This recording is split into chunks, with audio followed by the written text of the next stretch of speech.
Now, Shia villages outside Bahrain's capital have been left shrouded in tear gas after fierce clashes between police and anti-government demonstrators. The protest movement is marking 3 years of its uprising against the ruling Sunni monarchy, which has been met with a relentless crackdown and thousands of arrests. RT's Alexey Yaroshevsky reports on the long-running standoff. It's 3 years since the Arab Spring gripped the Gulf state of Bahrain. Violence still shakes the streets of its capital, Manama. As protesters against the Sunni-led government fire Molotov cocktails, the police respond with tear gas and flashbang grenades. The thing is that the government is using excessive violence. A lot are being tortured, house raids. Just now, I'm living in Sitra. It's an island in Bahrain. You can hear helicopters, armored vehicles shooting at people and throwing tear gas here and there, making people suffocate while not even protesting outside the streets.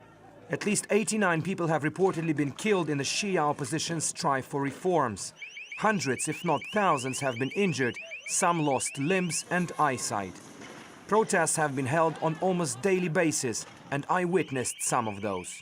I went to Bahrain a little more than a year ago. We met with different government officials who told me that despite seeing the protesters as radicals and hardliners, they were still looking for some sort of compromise. But the most sensational statement came from the country's information minister, Samira Rajab.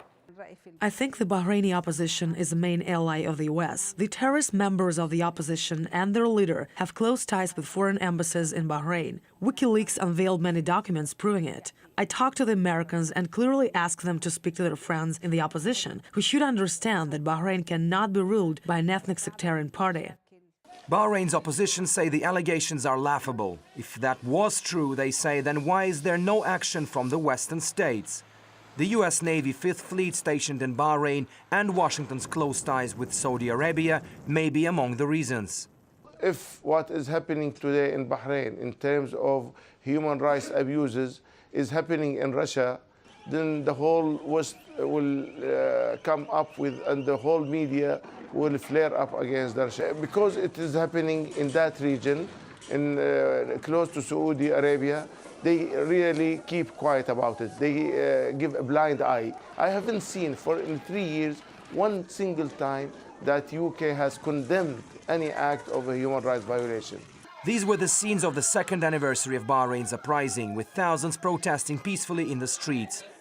This time it is already a lot noisier, with the opposition planning a 3-day-long protest and the authorities beefing up security. Last month, Bahrain's Crown Prince Salman called for another round of negotiations to end the violence.